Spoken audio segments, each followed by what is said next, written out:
lunch, wrapped up and ready to roll. Our hand-breaded chicken tenders wrapped in a flour tortilla with lettuce, cheese, and pickles prove that big flavors come in small packages. Love that chicken from Popeyes. Hi, I'm Richard Lawson, and we're celebrating Black excellence. Celebrating Black Excellence 365, only on News Channel 6.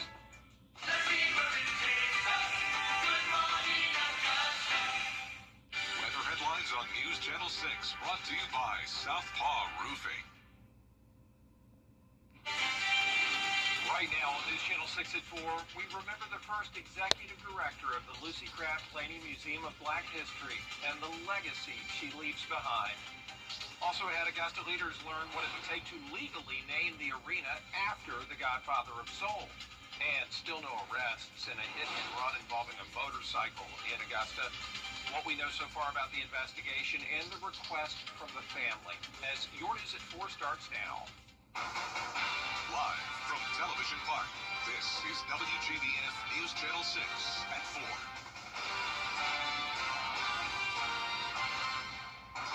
Hey everybody, I'm Brad Means. We do thank you for joining us as coverage you can count on begins with the Augusta community remembering the life of Christine Miller Betts. Betts served on the historic Augusta board for more than 20 years, promoting African-American neighborhoods and historical markers throughout the Garden City. But you know she was best known for serving as the first executive director of the Lucy Craft Laney Museum of Black History, at the helm for 26 years. Friends remember her for shaping it into one of the best Black history museums in the Southeast. So there was like decades of information that needed to be, gathered and curated, based on the keystone foundation of telling the story of Miss Lucy Craft Laney. And so she took on this singular role, sometimes, working very, very long hours by herself, but at the same time doing her very best to engage totality of the community to support the museum. She retired from the museum in 2021, and Betts was selected to receive the Augusta Arts Lifetime Achievement Award next week. June 20th, her daughter Carol is going to be here to accept it. Miller Betts died Thursday. She was 88. A sanitation worker who lost his legs in an accident in Aiken County 2 years ago now faces a new battle after a house fire destroyed his home. Last Friday, the Graniteville-Vaucluse-Warrenville Fire Department got a call to a vehicle fire at Matthew Lex's house in the Trolley Run neighborhood. By the time they got there, flames had spread and engulfed the house. Matthew was still inside, fighting to get out. I get in the house, I start hearing pop. I kid you not, it sounded like gunshots. Pop, bang, pop. I threw my legs up. Because my leg was half up, I threw this leg up, and I barricaded for the back door. The time I get out there, the battery exploded. It's not like a train and locomotive exploded. I mean, it was crazy. Matthew was able to get out unharmed, thank goodness. His neighbors have stepped up with love and support, including a GoFundMe account, and we have a link to that on our website, WJBF.com. As we take our first look at the weather, Miller Hyatt standing by with that, and we're all just kind of standing by waiting for the pop-up showers, right? Yeah, once again, rinse and repeat here, Brad, across the area.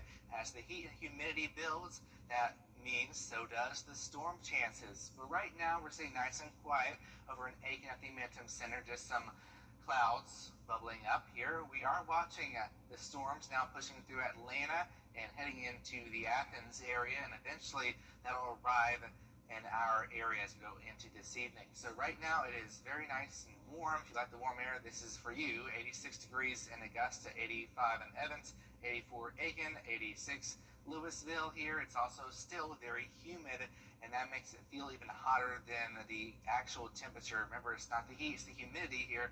91 is what it feels like in Evans, 90 in Augusta, 92 in Waynesboro. So winds are out of the southwest, popping in that warm, moist air, and that's going to lead to a shower or two. So make sure you're keeping an eye on the radar tonight. If you're doing a dog walk, just make sure you go in between the storms. It's not going to be raining all night. There'll just be these pop-up variety showers and storms. Same goes for tomorrow, but maybe less chance of it during the afternoon. High temperatures will once again be in the upper 80s. But as we go towards Father's Day weekend, we unfortunately have a greater chance of some rain and storms, and I'll have the details on that plus timing coming up here in just a few minutes, Brad. All right, Miller, thanks. Aiken school leaders set to get an update on several projects tonight. That includes construction of the new athletic fields at North Augusta High School. Design plans and a budget will also be presented for the new athletic complex at Wagner Sally High School. Tonight's meeting starts at 6 at the board office on Brookhaven Drive. And in Richmond County tonight, school leaders holding their second public hearing on next year's budget. It starts at 6 at their main office on Broad Street. It's open to the public, and the school district will live stream it on their website. The name of the new arena is back before Augusta commissioners. They're hearing from the city attorney about what the commission can do to keep the name James Brown Arena. Last week, some commissioners erupted over the Coliseum Authority's decision to call it the new Augusta Arena and not James Brown. But some commissioners say there could be a corporate name compromise. Most arenas now have a corporate name to them, and I think that's probably what we may need to work for. It could be, company / James Brown Arena. I think that would probably soothe both sides if we did something like that. The arena name has been on the commission agenda the past 2 weeks, but no members of the Coliseum Authority have attended either meeting. The chairman telling us we haven't been invited. One person arrested in a homicide case in Augusta. Officers arrested June James yesterday. James charged with murder in the death of 32-year-old Devin Shade. His body was found in the woods on McNutt Road back on April 17th. The coroner says he'd been shot. Local bikers still looking for answers after one of their own was severely injured in a hit and run. Isabella Moody has that. Family and friends say they want justice for 27-year-old Morgan Gray. Gray was injured in a hit and run on her motorcycle May 28th. She is in critical condition here at Doctors Hospital, and her loved ones say someone needs to be held accountable. The accident happened just before 9 p.m. on Wheeler Road at Frontage Road intersection. Since this incident, bikers have been coming and doing a prayer circle in front of her window at Doctors. We're Morgan strong all day. This little girl should be going through this. It's all because of a hit and run. So it's pretty much we're just trying to get peace, get justice. Summer Ivy, Morgan's cousin, has been working to get information from the Richmond County Sheriff's Office about the investigation. But she told me she feels she is getting the bare minimum from them. As for updates, we've called, no reply. We've posted on social media, we've been loud, we've been doing prayer circles, just trying to be there for her. Her son needs her family needs her friends, obviously, and we're steadily gonna fight. The Sheriff's Office located the vehicle and the owner of the vehicle. They're collecting evidence about the driver, but are unable to say anything at this time. We have our suspicions, but there's a protocol that we follow. I have a great team that is working tirelessly, around the clock trying to find the driver of this vehicle. Again, like I said, we are collecting the evidence. The vehicle has been processed, and once we get all that, and we'll run that to the DA's office and let them see all of the stuff that we have, and then we'll make those charges. While they continue to seek answers about what happened and who's responsible, they have the solution to keep drivers on both 4 and 2 wheels safe. Regardless of what the situation is, we're on 2 wheels. Pay attention. They have a GoFundMe and a fundraiser coming up, which you can find that information on our website, WJBF.com. In Augusta, Isabella Moody, WJBF News Channel 6. A girl from Evans who beat cancer is now helping other children who are sick. 16-year-old Taylor Brown battled a rare blood disorder and was given a wish from Make-A-Wish. Well, she chose to donate a custom music therapy cart to Children's Hospital of Atlanta, where she was treated. Brown used music to help her heal while she waited for her bone marrow transplant. Music helped me so much, and it still helps me to this day, and it helped me before. And I know that it can have that same impact on so many other kids. The music card includes instruments and other technology to create album art and music videos. And speaking of giving back, WJBF proud to honor our parent company with Nexstar's Founders Day of Caring. Nexstar is celebrating its 29th anniversary, and to mark it, we're taking donations for the Ronald McDonald Hospitality Card. You can drop items off here at Television Park through June 19th, or donate directly through an Amazon wish list. Just scan the QR code on your screen for a link to that list. Still ahead, it's a Fiesta south of the border. A preview of this weekend's race in Mexico City. TNT takes you where... That's all. Callkid.com. Good call. Hey, you. Your wife is hot. Yeah, she is. No, not like that, dummy. I mean, she's literally sweating because your AC is on life support. And if you don't call Cool Ray Mechanical soon, things are going to get uncomfortable. We'll have your AC up and running fast, so the only heat you'll feel is the good kind. Cool Ray Mechanical, your Rate Pro partner, has been keeping homes cool, wives comfortable, and marriages intact since 2006. It is a big week for NASCAR as the sport heads south of the border. Yesterday, the Xfinity Series haulers made their arrival at the border along their journey to Mexico City. No Xfinity racing this past weekend, so a much shorter trip as opposed to the Cup Series haulers that are making the trek all the way from Michigan. NASCAR's second-tier series will run at the Autodromo Hermanos Rodriguez road course on Saturday.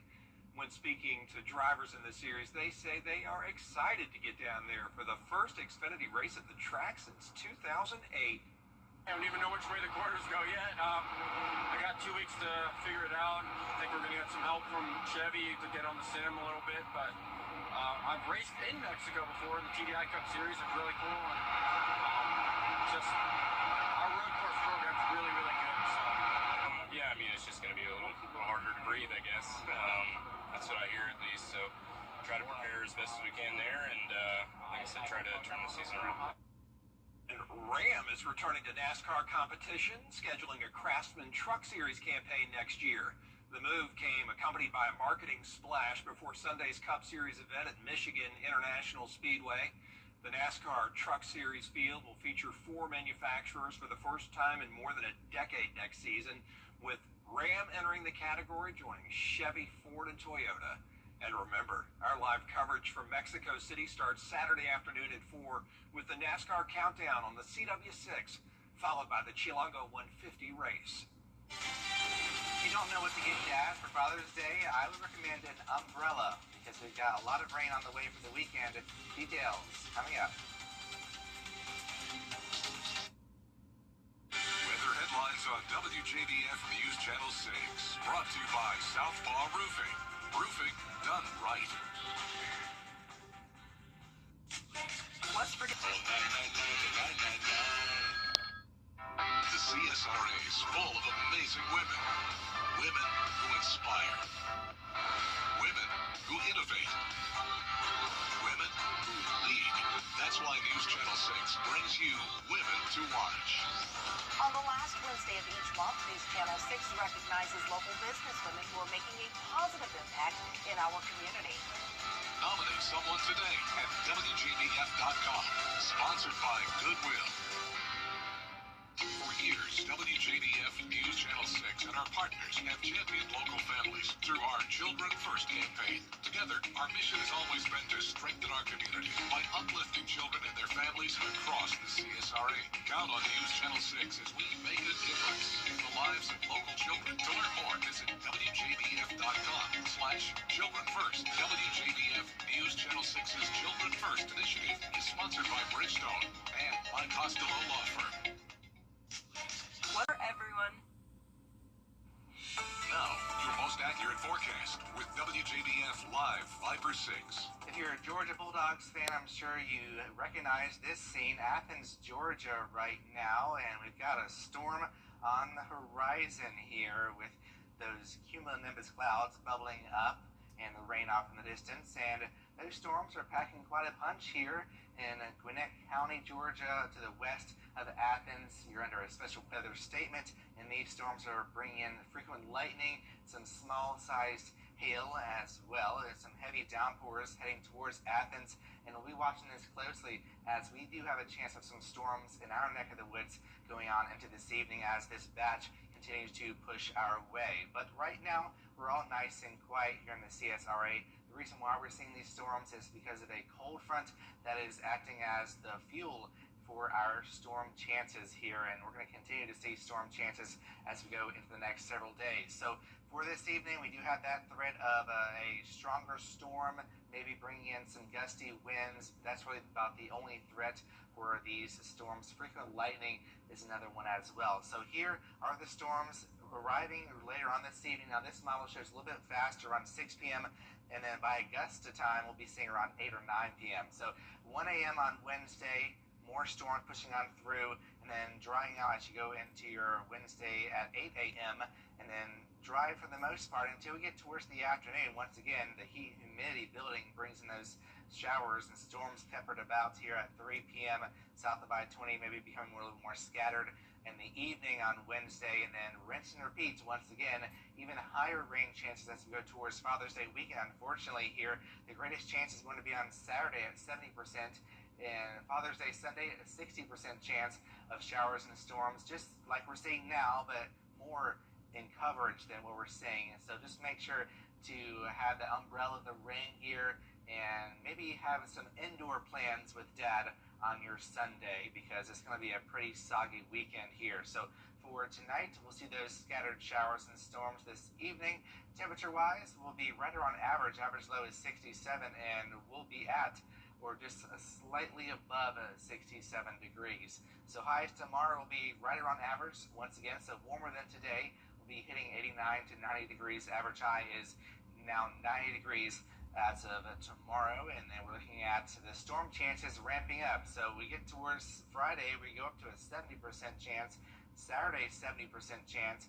Father's Day Sunday, 60% chance. And next week, we start to go down the slide. We're going down to about 40, even 30% chance of storms as we go into the end of the week. Temperature-wise, we'll be in the low 90s as we go on into the rest of next week. As we go on into even next weekend, we'll continue to see some storm chances. Sure. So it's just this never-ending pattern, but at least we're not seeing any extreme heat. No, you're right. At least we don't have that. And even if we do have extreme heat, nothing beats cooling off in the pool on a hot summer day. It's refreshing, but sometimes that water can dry out our skin and hair. Well, your hair. Yes, But it can do it. Yeah, so what can people do to prevent that? Mary Morrison explains. When it comes to the pool, it's one of those things where an ounce of prevention is worth a ton of cure. Dr. Jennifer Lucas is a dermatologist at Cleveland Clinic. She says many of the chemicals used in the pool to keep the water clean affect not only our hair and skin, but our eyes and nails too. You really want to protect your skin and your hair before you get in the water. So how do you do that? Well, one, get yourself wet. So it sounds counterintuitive, but jump in the shower, get yourself wet, your hair and your skin, so it's already absorbed that moisture and isn't looking to absorb the chemical water when you get into the pool. In some cases, it can even cause blonde hair to turn green. Dr. Lucas says if you want to protect your hair, you could wear a swim cap or put on a hair mask or leave-in conditioner. When you get out of the water, she recommends rinsing off in the shower, using a gentle soap for your skin and rich conditioner for your hair. You should then apply moisturizer, which will help rehydrate your skin. And most importantly, don't forget to put on sunscreen. As a dermatologist, it's particularly important for you to wear your sunscreen. So putting that sunscreen on, getting that layer of coverage from the sun, that's also equally important, but also putting that barrier on your skin before you get into the water is important. Dr. Lucas says if you enjoy going in hot tubs, you can expect to notice the same kind of dryness once you get out. She says they use similar chemicals to keep the water clean. Mary Morrison, WJBF News Channel 6. Still ahead, searching for the perfect balance between quiet and cost. A look at what could be the true price of peace as coverage you can count on continues. I'm Austin Jackson, and my team is proud to be the official injury lawyers of the Augusta Green Jackets. The Augusta Guy, supporting Augusta's team and all those who call the CSRA home. Think you need a new roof?